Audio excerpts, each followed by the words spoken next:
이번 시간은 방타그레일 제3서 39장입니다.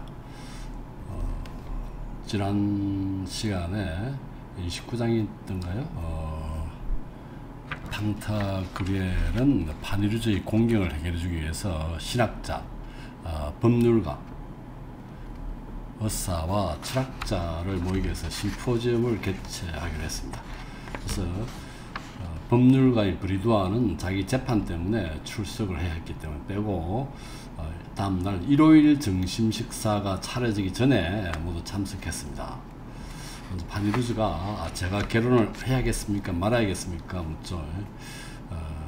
그러니까 신학자인 히포타테가 자기 자신에게서 조언을 구해야 하는 법이라고 이야기합니다. 육체 욕망의 자극 때문에 불편함을 느끼고 있냐라고 물어보죠. 그래서 반의류주는 매우 강하게 느낀다고 얘기를 하죠.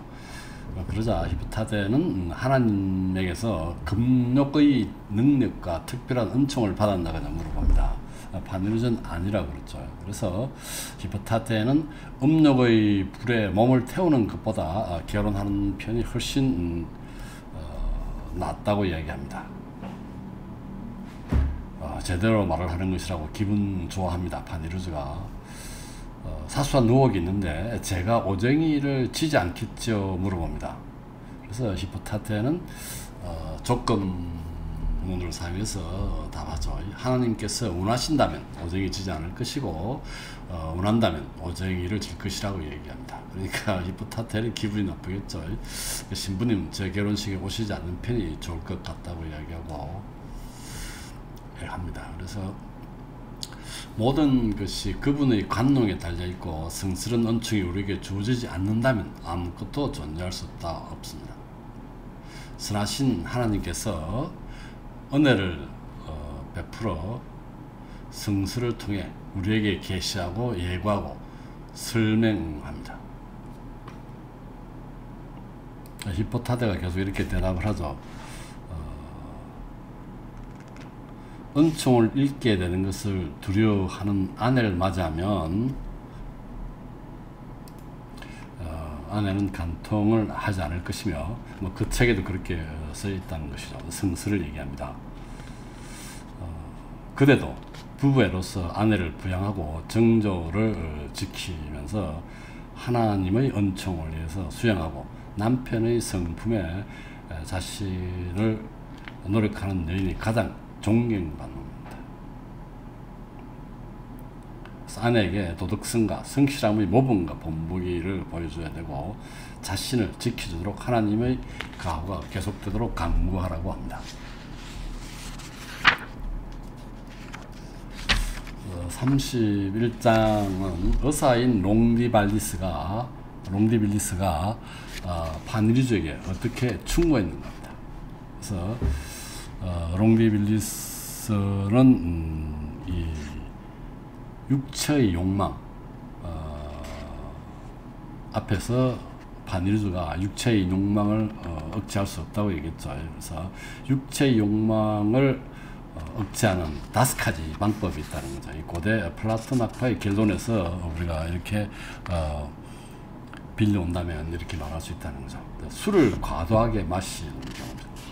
이 경우는 피를 차게 하고 신경을 이완시키고 정액을 흩어버리고 감각을 마비함으로써 운동 능력을 교란합니다. 그래서 이런 것은 생식을 위한 행위에 부적절하다는 거죠. 그래서 바쿠스가 술을 많이 마시죠. 주신입니다. 그래서 여성화되고 여장을 한 모습을 본다면 이렇게 얘기할 수 있는 것이죠. 그러나 술을 절도 있게 마시는 경우는 이와는 좀 다르다는 거죠. 그래서 술을 적절하게 마시는 경우는 괜찮다는 얘기를 하고 있습니다. 그 다음에 두 번째는 약물과 식물에 의해서 욕망을 다스릴 수 있다는 거죠. 그래서 몸이 차지고 마술에 걸린 것처럼 성교를 불능하게 만든다. 우리가 앞에서 나왔던 마키아벨리의 희곡 만드라골라, 이것도 역시 약초 이름이라고 그랬죠. 그 다음에 반대의 경우도 있다는 거죠. 오히려 성교를 더 활발하게 할 수 있는 그런 약물과 식물도 있다는 얘기를 하고 있습니다. 그 다음에 세 번째, 꾸준한 노동입니다. 육체의 소모가 심해서 양분을 공급을 위한 피가 분산되고, 여러 가지 썰이 있겠지만 아리스토텔레스의 썰에 의하면 소화작용의 잉여물로 정자가 생성한다는 것이죠. 그래서 소화작용의 그 잉여물로 정자를 분별 능력을 얻게 된다는 거죠. 노동을 많이 하면. 그래서 여기 보면 종의 번식과 개체의 번식이라는 말이 있습니다. 그래서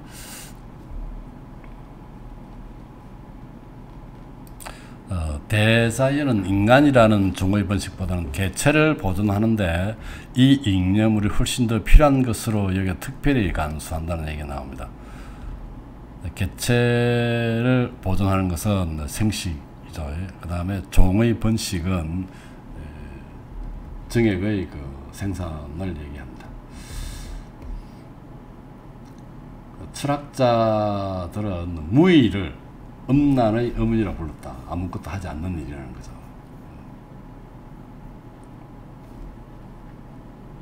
아무것도 하지 않으면 힘이 넘치는가 봅니다. 그러한 힘이. 그 다음에 네 번째는 열성적인 연구입니다. 연구에 몰두하면 전기가 분산되어 생식을 위한 잉여물을 지정된 장소로 보내고 공동을 팽창시키는 신경을 조절함으로써 인간의 본성의 전파를 위해서 그 잉여물을 몸 밖으로 배출하는 전기가 남아있지 않게 된다는 거죠. 그래서 연구에 일중한 사람은 자연적 기능이 정지되고 외부적 감각이 모두 기능을 멈추게 된다는 거죠.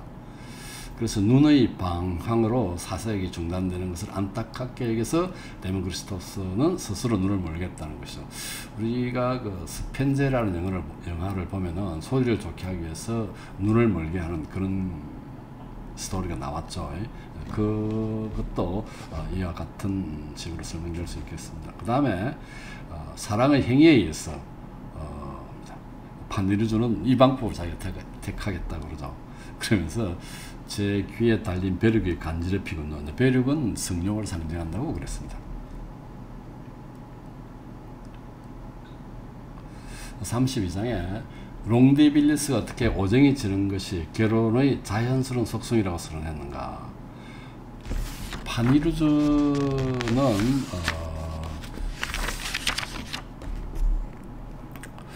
아직 해결해야 될 사소한 문제가 하나 남아있다고 얘기하죠. 그래서 SPQR, 이거는 그 로마에 가면은 하수구 뚜껑이나 이런 데 보면 많이 나와 있습니다. 세누터스 포플러스 퀴 로마누스, 원로원과 로마 시민이죠. 로마의 그 구성은 물론 귀족이고 로마 시민은 평민, 이래 두 축으로 이루어져 있죠. 그래서 SPQR 이것을 흉내내서 SPQR 사소한 일이라고 얘기합니다. 그래서 사소한 일로 문제로 제가 오정이를 지지는 않겠는지요, 이렇게 표현합니다. 그러니까 롱디빌리스는 오정이 진다는 것은 결혼의 속성이라고 얘기합니다. 그가 결혼한 사람이라고 하는 것은 오정이를 이미 졌거나 앞으로 지게 될 것이거나 현재는 질 수 있는 상태에 있다는 것을 의미하죠. 이것은 아내의 도덕심과 정숙함을 믿지 못해서가 아니라 그녀가 여자라는 것 때문에, 여자의 천성은 달의 모습에 비유할 수 있다고 합니다. 그래서 남편, 태양이죠. 태양이 보는 앞에서는 모습을 숨깁니다. 자신을 억제하고 속마음을 밝히지 않는다는 것이죠.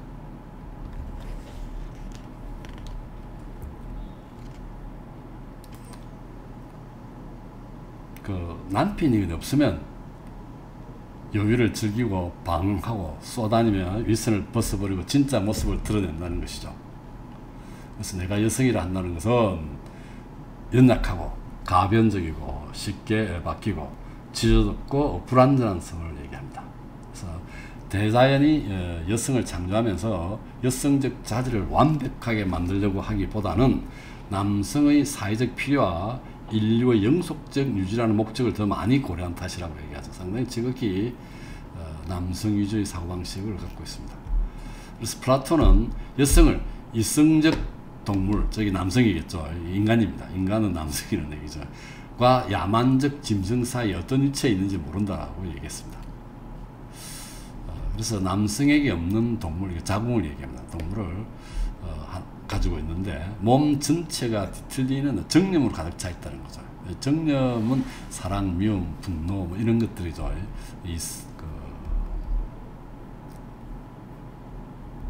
영혼의 감각적 욕구를 얘기합니다. 정념. 물론 우리가 아프다는 것은 정념은 아니에요. 아프는 것도 아니고 사랑, 미움, 분노 뭐 이런 것들입니다. 두려움.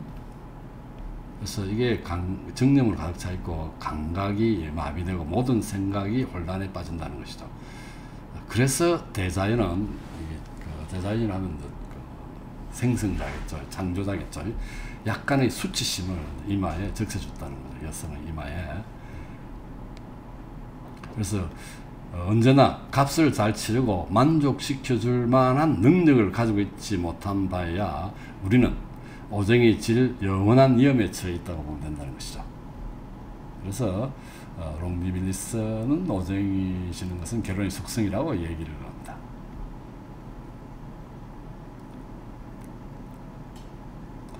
의사인 롱디빌리스가 어떻게 오정이 질 위험에 대한 처방을 내놓았는가. 유피테르가, 제우스죠. 유피테르가 모든 남자신과 남성신과 여성신의 일정표를 조사하던 시기에 가련한 심술꾸러기인 코키아주를 잊었다는 거죠. 코키아주는 오정이 지는 것을 의인화한 신이겠죠. 근데 코키아주가 유피테르에게 항의합니다. 자기는 그런 재물을 받거나 이런 일정이 없다는 얘기죠. 그래서 이 신은 한번 결정한 것을 번복은 안 됩니다. 번복은 안 되는데 어쨌든 유피테르가 이 코키아주의 추기를 질투의 여신과 겹치게 만들었다는 거죠. 그래서 이 코키아주의 지배를 받는 대상은 결혼한 남자들입니다. 특히 아름다운 아내를 가진 남자입니다. 상당히 비유적으로 잘 설명을 하고 있는 것 같습니다. 그를 위한 재물은 아내들에 대한 남편들의 여심, 불신, 역정, 감시, 조사와 염탐으로 정해졌고요. 그를 찬나가지 않은 자들에게는 벌을 주게 됩니다. 반대로 질투의 여신 주관으로 아내를 감시하고 가두고 학대하는 자에게는 호의를 줍니다. 그래서 카르팔랭이 듣고 있다가 앞에서 나온 한스 카르벨의 반지보다 더 순진한 처방이로군요 하고 얘기합니다. 과연 그럴까요? 어쨌든 비유적으로 설명한 것 같습니다. 이야기한 것 같습니다. 여성은 금기사항이라는 것을 알지 못하면 관심을 기울이거나 교활한 술수와 재주를 부려 거역할 생각을 갖지 않습니다. 참 재밌는 표현이죠. 히포타테는 금지된 것은 하고 싶어하는 겁니다. 그래서 선악과 유혹을 느끼지 않았으리라고 생각합니다. 금지되지 않은 것은. 그래서 우리가 선악과가 금지되었기 때문에 더 유혹을 느꼈다는 얘기죠. 그래서 금지된 것이 아니었다면 선악과 유혹을 느끼지 않았으리라는 얘기를 한다는 것이죠. 이렇게 얘기했습니다. 금지되지 않았으면. 그래서 여성은 금지된 것을 하고 싶어 한다는 얘기죠. 34장에 보면은 일반적으로 여성은 무엇 때문에 금지된 것을 갈망하는가. 카르펠랭이 자신이 남봉꾼 시절에 남편이 질투심 강한 사람인지를 확실하게 불길한 결말을 암시하며 주저시키는 겁니다. 즉 기부인들을 사랑놀이로 이끌어들이기 위해서는 남편이 질투심 강하고 불길한 결말을 암시하며 이렇게 조지시켜 주는 것이 가장 효과적인 방법이라는 얘기죠. 어김없이 이럴 경우 남편들이 오정해진다고 합니다. 그래서 여성인 수녀와 이 수녀원에서 원장 얘기가 나오는데요. 그래서 이 수녀들이 고해 신부인 남성이겠죠. 고해 신부가 틀어놓는 것이 수치스러웠다고 수녀 원장과 혹은 다른 원로 수녀들에게 고해를 서로 주고받을 수 있도록 교황에게 요청했습니다. 그래서 여기 보면은 여성은 비밀을 간직하기 어렵다라고 되어 있죠. 교황이 작은 홍방울새 한 마리를 넣어 비밀 장소에 보관하라고 합니다. 그러자 이게 궁금해서 교황이 그 문 밖으로 나가자마자 열어본다는 거죠. 그래서 그만큼 여성은 비밀 간직하기 어렵다는 얘기합니다. 판일주는 계속 이런 얘기가 나오니까 나는 과감하게 결혼해야 하고 오쟁이 질 것을 두루해서는 안 된다고 말하는 것이라고는 이렇게 얘기를 합니다. 이건 중간에 여러 가지 이야기가 조금 나옵니다. 나오는데 그에 대해서 이제 이 그 판일주가 이렇게 이야기를 하는 것이거든요. 결혼해야 하고 오쟁이 질 것을 두려워해서는 안 된다고 얘기하는 것이라고 자기 의견을 개진합니다.